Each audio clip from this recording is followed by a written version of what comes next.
This is Writing the Story with Douglas Ernst and Bill Williams.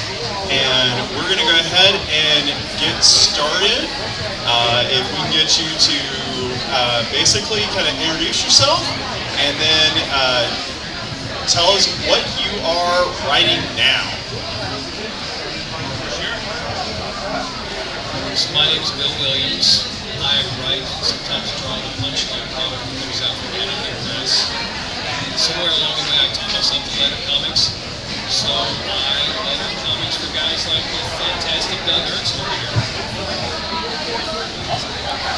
Alright, can you guys hear me? Alright, cool. So my name is Douglas Ernst. I write the Soulfinder series on combat veteran exorcists, and as Bill said, I've been working with Bill for quite some time.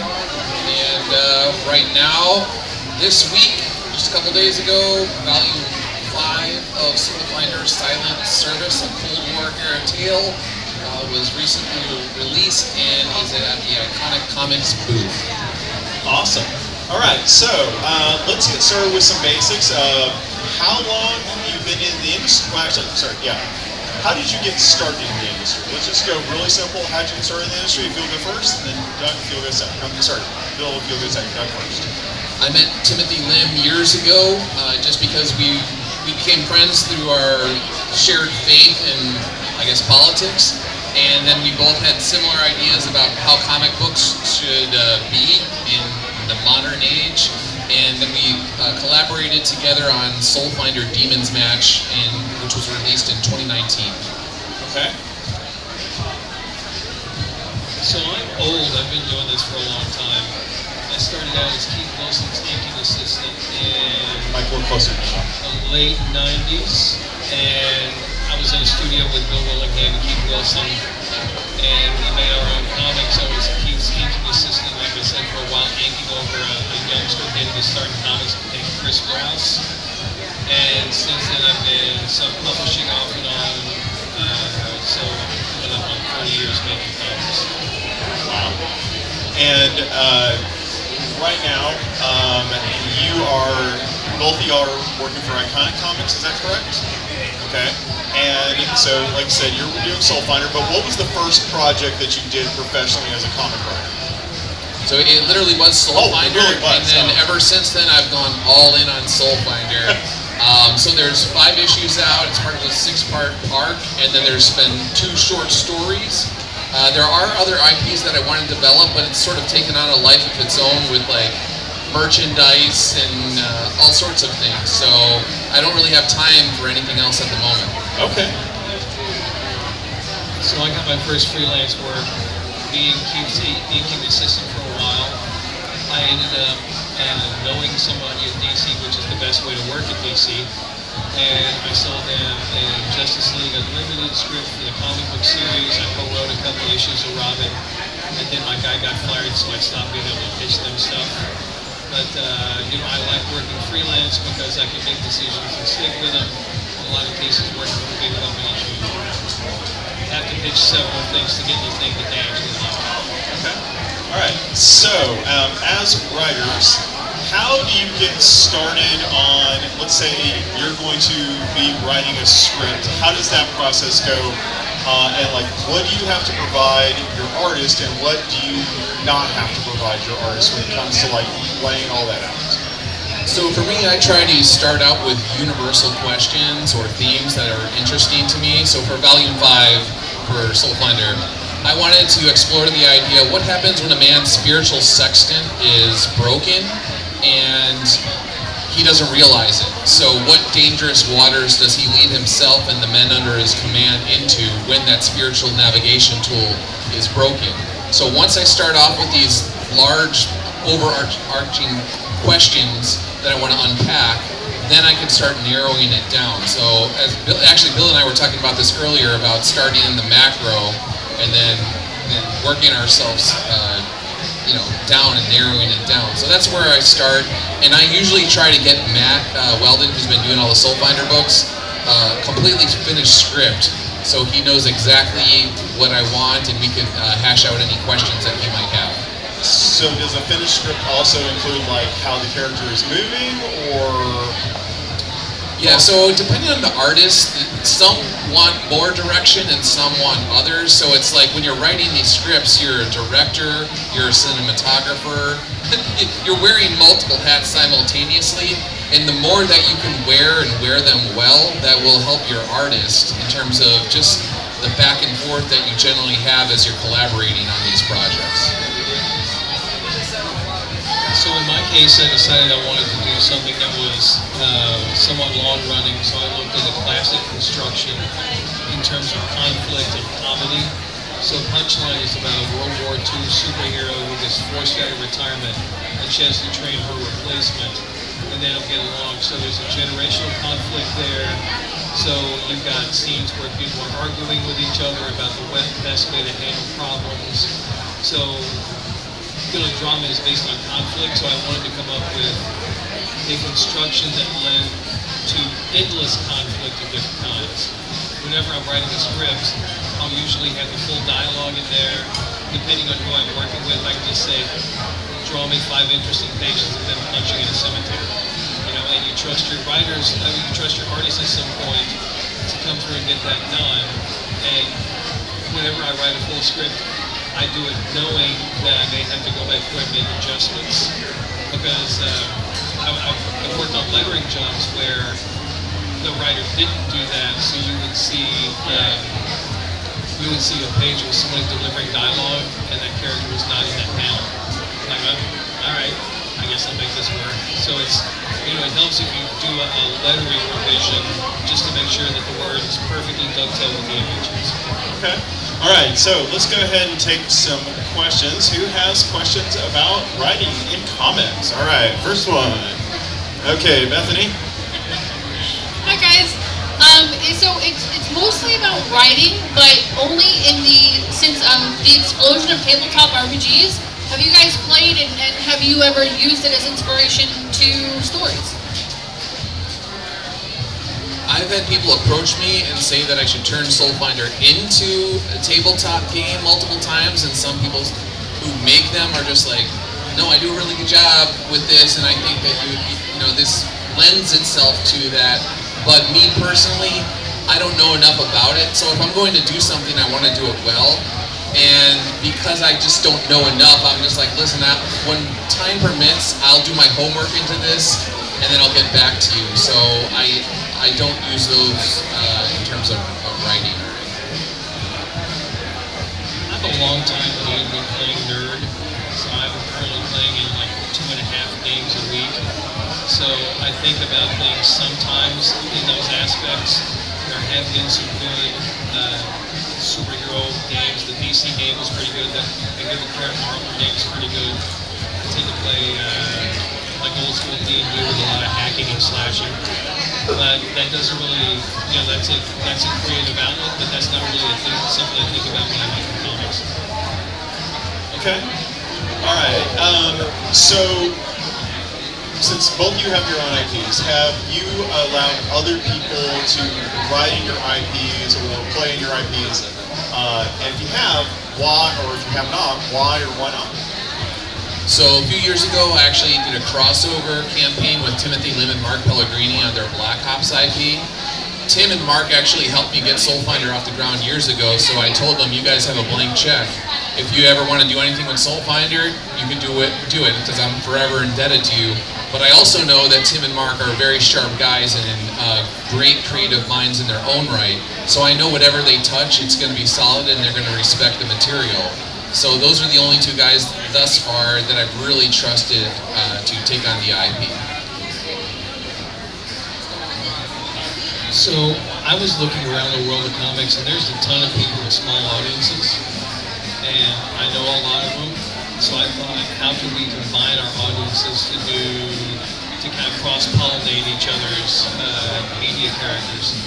So I reached out to a bunch of buddies of mine and said, hey, how would you like to do a few pages in a book that is nothing but superhero team-ups with our characters and yours? And we'll both sign off on it. You can have as many copies as you want at cost, so we worked out the deal. And I thought that I would get a whole lot of pushback, but no, everybody said yes. but in the end, only a few people produced. So the next big book that we're putting out is called Giant Size Punchline 1. It's got work by some friends of mine, and I've been kind of overseeing it as an editor. And all we've got left to do is get Matt to finish some pages, and it'll be ready to announce in crowdfunding. But it's a cool book. Bill Willingham wrote a story in there. Just got some fun working. All right, another question coming to you. Alright, so it sounds like you guys focus a lot on morality and stuff like that, character development. How do you two approach world building? Because I know world building is kind of a topic these days in the world right now. Right, so with Soulfinder, that was one where the first one was sort of an intimate tale that essentially took place in a town in Maryland, and it was just a character study, and that was something where I did need to expand out. But the IP itself actually lends itself to different genres, and that was part of my initial equation. So because they're combat veteran exorcists, I could actually have the federal government come in and say, we need you for a mission somewhere around the globe. And so built into the IP itself was the ability to go in any direction I want. If I wanted to do an espionage tale, I can do it. If I just wanted to do action adventure, I can do it. If I wanted to do a horror story, I can do it. And then it goes back to those like 1980s movies where you can't really quite pin down the genre, but it has a little bit of everything, whether it's like a Back to the Future or something. Those are the movies that I grew up with and that I loved. And so that was the IP that I developed that would allow me to very easily expand and contract the story as I see fit. Whenever I'm making a punchline story, I think about what's needed for good fiction. I realized early on, if I've got two lead characters and one of them doesn't have superpowers, that the one with superpowers sort of needs a sidekick, so I created a character that would be her Robin, for lack of a better term. So, there are mechanical things that you need to do to make sure that the story flows into the fiction and the pages work. And sometimes that's creating characters or getting rid of them. So it's, you do it long enough, you sort of start trying it by ear. You start playing with things and figuring things out as you go along.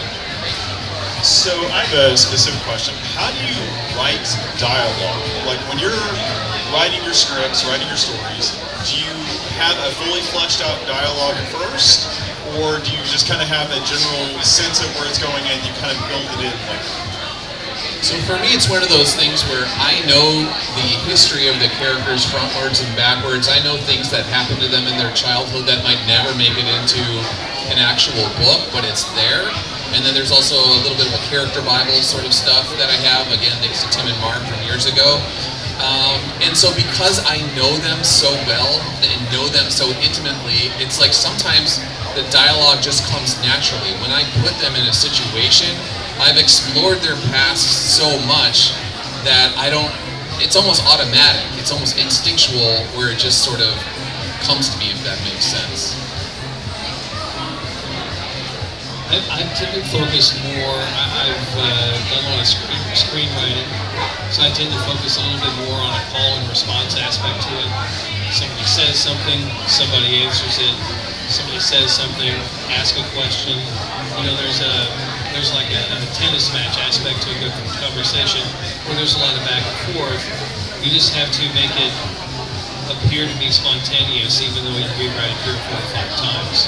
So I think the trick is that you find two characters with different points of view that can bat things back and forth in an interesting way. All right, another question. All right, coming to 1 and then 2. All right, so 1. Alright, so since you guys own your own IPs, a really big benefit is that you have complete creative control over that. But has there been any situations where you've gotten like feedback from fans or collaborators where they really heavily influenced your stories? Like, have you changed anything? I guess I was wondering, like, how often do you get outside inspiration from other people giving suggestions? So, when you're a writer, you have an entire universe in your head. The problem is, it's not always fully drawn, So one of the things that you'll have with fan interactions online or in person is somebody will ask you something, you'll say, I don't know, I never thought of that. And that gives you a starting point to build out something else. You know, and part of the things that I try to do with the Punchline series is try to have logical reactions to unreal phenomena, right? Like, of course the government would fund a superhero team and, you know, send them out on hand-picked missions. You know, stuff like that. You need to kind of look for things that are underrepresented in the genre and fully explore those points. So when people come up to you with ideas, it's one of those things I was talking to someone earlier, is you got to be as tactful as possible, because sometimes people will come up with ideas that completely go against the grain of everything my IP is about. So for Soulfinder, there'll be people like, what if you had sexy nuns? And I'm just like, that would never happen in a Soulfinder book. Or they'd be like, what if Father Redder had a total crisis of faith and he like abandoned his faith or something? I'm like, that's one of those instances where it's like, you're like, I'm not going to take that idea, but I have to be very tactful in how I respond to that person. And then the people that actually do get the series, sometimes they do come up with ideas, but if we're on the same page intellectually, I don't also want to say too much, because then you get in this situation where people are like, he stole my idea, or something along those lines. So I try to actually discourage people from coming to me with all sorts of ideas, and it's just like, listen, I have a whole bunch of ideas, too many ideas to even get into books. So if possible, try not to just give me like story ideas for multiple reasons. All right. So most of the people that work in comics, and just to tee off on what Doug just said, most of the people who work in comics have a giant folder called script ideas. So we usually have more script ideas that we can fully, fully create and flesh out. All right, next question. I guess this is going to be based on the previous question that you had spoken about how you both go about writing. So it'll be for both of you. So basically, if I guess now you may already have your series and you're kind of set, and like how you said, it just kind of comes to you because you already know the background of your characters versus you do like the speaking, the back and forth between how two inner characters would interact. So I guess it's more of how do you get from start to finish? Do you go in more of a straight line? Is it like you have the main idea, or you would have a premise, oh, they're going to be doing this, and then you walk yourself through it of how they're reacting? Or is it like, okay, this event, this event, this event? Do you find yourself going linear or like patching it in as you go? So for me, typically, it starts off like a constellation in the sky. I might have these points of reference, and I know this is the general shape of the story or the scene or whatever it is. And then as I think about it, it's like this nebulous thing. And sometimes I even tell my brain before I go to bed, I'm like, listen, I'm working on this, and this is the scene. And I'll literally say to like my subconscious, work on this, please, for me. And I'll wake up the next morning and it'll just be there. Or sometimes I'll just be eating lunch in Panera, and all of a sudden out of nowhere, the thing that I wanted to work on will just come to me. And so again, initially I'll have that constellation, and suddenly, it starts connecting itself over time. So one of the most effective things you can have in your writing is surprise. So I try to have, not to tag the name of the series, but sort of a punchline in the last panel every page, if I can, where somebody says, oh, what's that? Oh, somebody just got here. It gives you a reason to turn that page and keep going and not just close the book and take a nap. So I try to have things that drive the stories in an interesting way. I try to have characters do something that I wouldn't do, or do something more interesting than what I would do. Because, I'm a writer, I can sit around and stare at walls all day. And I try to find the most interesting conflicts that visually represent an internal conflict among the characters. Okay, more questions. All right, one, and then Also, gotcha. Okay, there we go. So So I was wondering, I'm currently making a story myself, and I want to know, my story is going to have a little bit of dialogue, a little bit of combat, and a boss fight at the end of each chapter. I was wondering, like, what would your advice be for making it to where it flows seamlessly? So like dialogue, combat, building up to a sort of boss at the end of the level. So here's what I do when I'm going to tell a story. I figure out how many pages I've got to work with.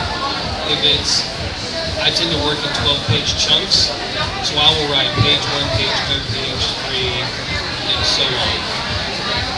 And I know it starts here, so I'll write a sentence for where it starts under page 1, and a sentence for where it ends under page 12. And I will go along and add in what needs to happen on those pages for the story to be cohesive and get to the end of the right spot. You leave room for action. Maybe you want to have a couple of silent pages in there, but you find a way to break down total story to fit your total page count, and then you can go in and flesh out that story once you're done. You vary the amount of panels per page. You give the artist something interesting to draw, but figuring out how to break your story, this is a screenwriting technique. You break that story in an interesting way based on page count and where you're going.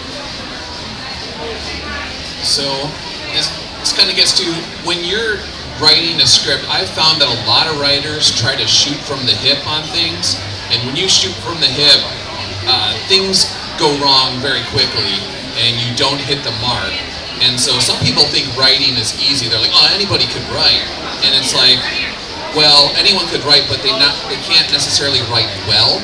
And so the more time you can take slowing things down, and as Bill was saying, writers look at walls a lot. I was saying earlier, sometimes I could sit in my chair for like 8 hours. I might not even write a page. I'm just literally just thinking there. And an objective outside observer would think I'm a crazy person or something, because I'm just like sitting there doing nothing, but I'm thinking. And so I would just try to slow everything down and really think about how to make things flow as best as you can. All right, next question. All right, so this question is about research. You know that famous... Okay. Sorry, so this question is about research. You know that famous phrase, write what you know, but oftentimes we run into situations where there's just a lot we learn that we don't know, right? So what is your process for researching new topics to incorporate in your books? Good question. So you can find a lot. You can find a lot with a good Google search and reading a few articles. You can get current trends. You can get people outstanding in the field and kind of figure out different versions of the character in your world to do that. So I will start by doing research. If you do your research well, you can end up with better story ideas a lot of the time. So for me, I love research, and it's one of those things where once I have the overall, like the story idea that I'm going after, then I try to look into online the best and brightest that's ever been written on that particular subject. So if it's on faith issues, I'm going to the doctors of the church. I'm going to people that wrote amazing things hundreds and hundreds of years ago. If it's a book like this, Soulfinder Silent Service, I'm looking, okay, what are the best books on submarine environments and strategies during the Cold War? And then you're going to get those, and then I'm going to be like, okay, let's look at the reviews here. Okay, Navy guys are saying this book is a must-read if you're into submarines. So then I will get those books, and then basically for 6 months, I'll just spend it reading books on submarines or faith or whatever issue that I'm trying to explore. And then as I'm reading those books, I was telling Bill earlier, I was reading on crush depth, and then I was like, wait, what if is there such a thing as spiritual crush depth? And so then the book itself deals with scenes that involve crush depth, while simultaneously addressing the question about spiritual and psychological crush depth. So the more you can research, the better of a reader you are, the better of a writer you're typically going to be. All right, anyone have another question? Okay, another question. I'll let them go first if they have time. Anybody back here? Nope. Okay, so again, start writing something, but what's your opinion on using artificial intelligence to get ideas that you can use in your stories, but also taking those ideas, incorporating on them, and then putting that in your story? What's your take on that? So LLMs compile data. So if you ask it for an idea about something, you're taking other people's ideas and mishmashing them together. Unless you have a radically different style on how your presentation is, it's going to be obvious. So if you look at the basics of Pulp Fiction, it's a robbery gone wrong. There's a million of those stories. But Tarantino made it in a very interesting way. So you can start with an idea, but I would not start with an AI idea. I typically don't like to use AI unless I'm trying to get a big picture idea. There's so much data that I can't see all the different angles. It's like that parable, the blind man and the elephant, where each blind man sees a different portion of the elephant, whether it's the tail or the trunk or the side. And so if I want to get the big picture on something that I don't understand, and a ballpark idea of where to go, I might use AI. But in general, I agree with Bill. I would shy away from AI as much as possible, unless it's something you totally don't understand and you just want a starting off point and get you pointed in the right direction. So, a little bit less in-depth question here. How do you deal with writer's block, or do either of you deal with writer's block? So I have a giant folder that just says scripts, and to keep them in some sort of non-alphabetical order, I number the script, the folders, and I can go back and fill out anything at some point and fill in some blanks. My problem is finding an artist that I can work with on some things and to keep the creative team driving. So I don't really get a whole lot of writer's block because I will watch something and think, man, I could do a better version of that. I really like that Scarpetta show that's on Amazon Prime. It's a forensics mystery, but all the characters are just so unpleasant. You know, thinking, well, what if you made this kind of show that with people that were not a-holes? You know, you can take something you're already familiar with and think, you know, how can I make that more interesting and maybe open it up to a wider audience? So for me, one way that I avoid writer's block is that I don't put pressure on myself to have to get something done in a specific time. If I'm telling a story, I know that it's naturally going to take shape over time. It could be 2 months, 3 months, 6 months, or whatever. As I said before, I love research because I'm just reading and ideas will start to come to me. But the more pressure you put on yourself to be able to perform a certain scene or dialogue or whatever, at least in my youth, it seemed that I was actually working against myself. And the more I just sort of relaxed and was like, listen, I'm going to replenish my creative well with reading as much as possible, and however much time it takes, that's what it takes. And the more I relaxed, the more things sort of naturally came to me. All right, anybody, another question? All right, coming to you.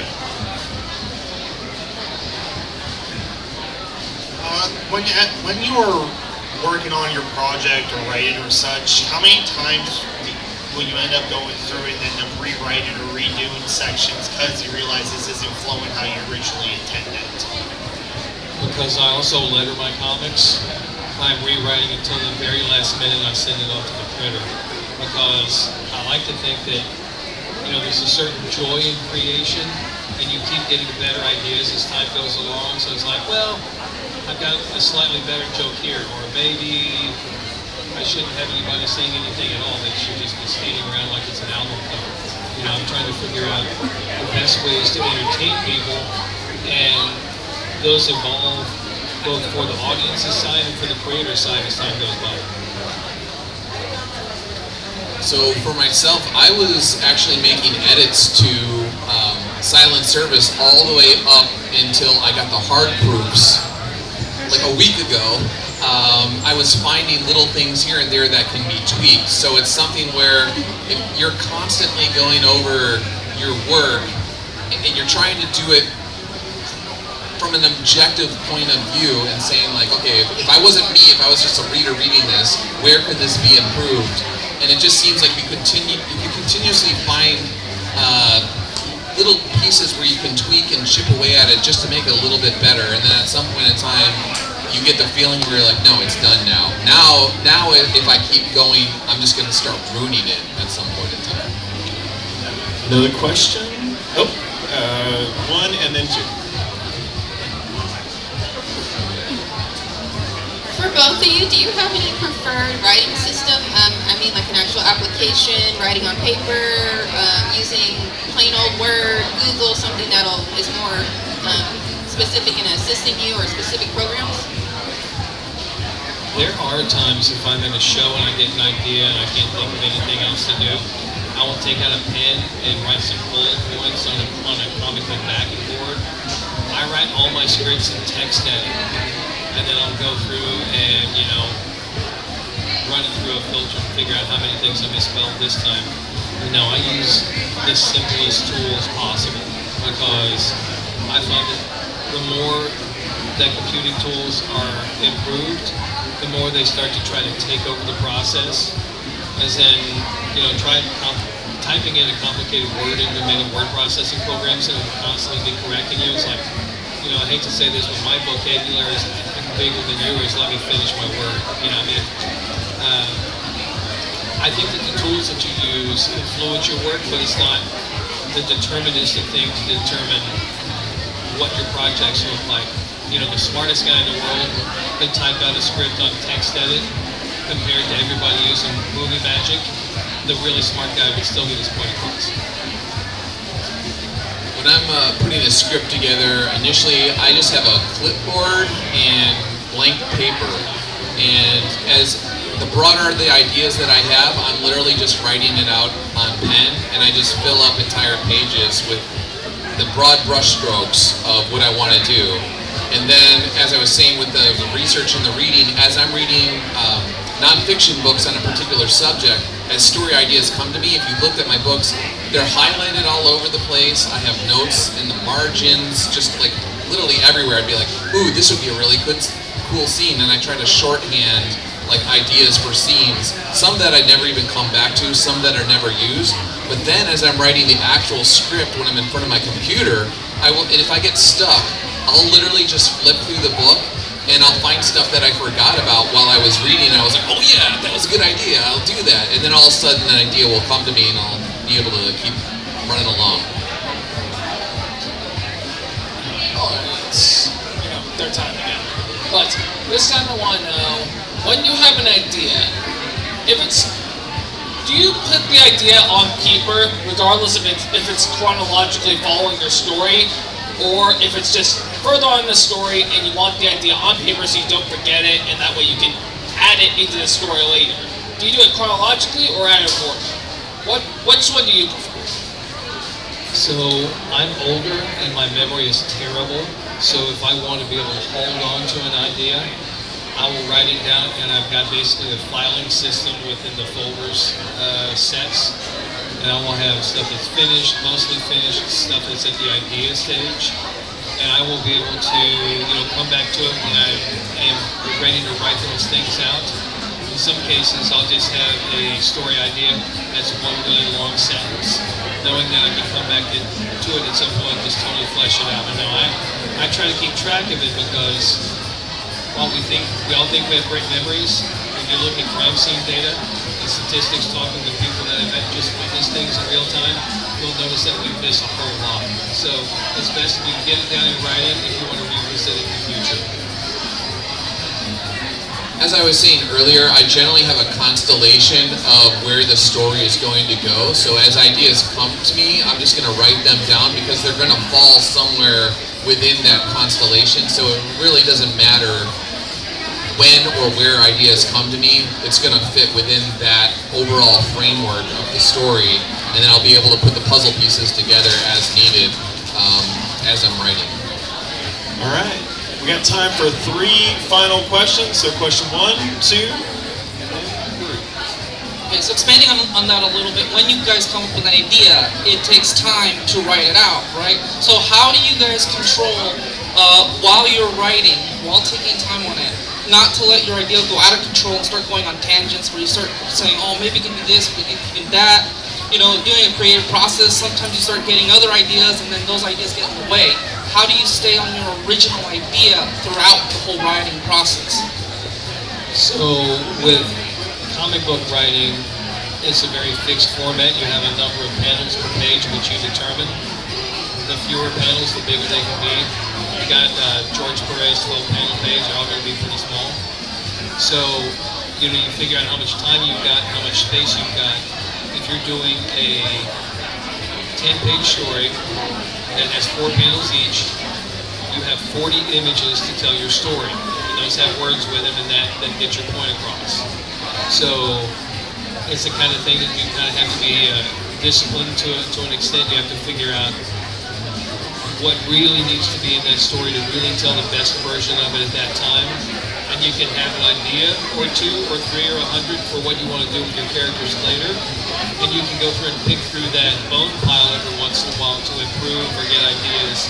But what you really want to do is you want to have your introduction, your setup, your conflict, and your resolution. And if that's a couple of pages each, your conflict should generally take longer because that's the more interesting part of the comic book story. You need to set things up and get in and out in a hurry. So I might think of myself, or you should think of yourself, almost like a bloodhound. And so when you're coming up with a story, again, this is slowing it down, really thinking about the story that you want to tell. And then the story is going to have a scent. And then as you're starting to put together that script, you know the scent of your story, and you want to be the bloodhound that sticks to that scent. Because if you really don't know your own story, if you haven't been digging deep down into what you're really trying to say at the core of it all, you're going to be like the bloodhound that just goes after any new scent that comes up, and then suddenly you're in the forest and you're way off track of where you wanted to be. So I would just, before you even start writing, even if it takes a month, 2 months, just really think about what is it I'm really trying to say to the reader? What is the question that I'm really trying to explore and unpack? Because once you know the scent of that, you'll know when you're getting off track. All right, next question. So for both of you, since you did both say that you kind of prefer just starting on paper or, sticky notes or whatever you have at the moment when you start writing, how do you convert that to something to send to the publisher to actually make it into the book? So I wrote a formal pitch document for a publisher for a new project recently. And what you do is you kind of do repetition. You say, this is about this story, here's what makes it interesting. But there's a whole different art to writing pitches that is way different than the writing the content itself. So what I pitched was a 4-issue miniseries about a warrior that goes through this. There's 8 chapters, 12 chapters per, so each issue would be 24 pages of content. And each little chapter has a beginning, middle, and end. And, I just outlined who the characters are, what the main conflict is, how it sets up, how it's complicated as time goes by, and what the resolution is, and whether it's open to doing any more of it or not, right? So I'm mostly interested in, when you're writing a pitch, you're writing something that a third party that doesn't know you is going to read and evaluate based on the quality of the content and the potential, and they will make the decision on whether they can sell that book or not. Bill handled that one perfectly, so I won't add to that. All right, last question. When you guys are looking for an artist, what qualities do you guys look for? And how can an artist that never worked in comics before get into a space working with writers and collaborating in projects? that one's its own panel in and of itself. But we both worked with Matt Weldon, who's an amazing artist and a genius. And so for me, it's one of those things where you want to work with a collaborator who's kind of an easygoing person, who's humble. Humility goes a long way, especially on important projects that are long-term projects that also could be very expensive. So if you were looking for an artist, look for humility. And if you find humility, that's a really great starting point. And it is hard to find a genius when it comes to drawing comics. So we're lucky that we work with Matt. One of the things you need to look for is whether a person takes direction well. Basically, are they going to draw what you're asking for? If they don't, then they have a good reason why. You want to see if their figure work and their backgrounds all seem like they're in the same place. You want to see if they vary their panel sizes, vary their figure sizes, if they have an understanding of depth and perspective. There's a whole lot that goes into storytelling in comics and from the art side, and it's tough. There are a few people that are modern masters because it is a very difficult skill set to master, and it often doesn't pay as well as applying those skills in other places. So it helps to find somebody who really loves comics and really is dedicated to it, because they will be able to put in the time to really build their skills and excel in their field. All right. Thank you so very much. If y'all can give a round of applause for Doug and Bill, please.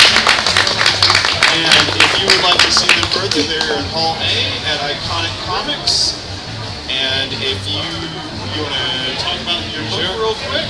So I've got copies of the book on sale at my booth. It's $6. It gives you a breakdown on the things that will help you be a better writer or artist or letterer, or it'll help you figure out what you need to do conventions or crowdfund. I tried to tackle every topic I could think about the world of comics, and it's cheap. So come on and say hi. All right. Thank you all so much. Give them a round of applause again. Thank you, gentlemen.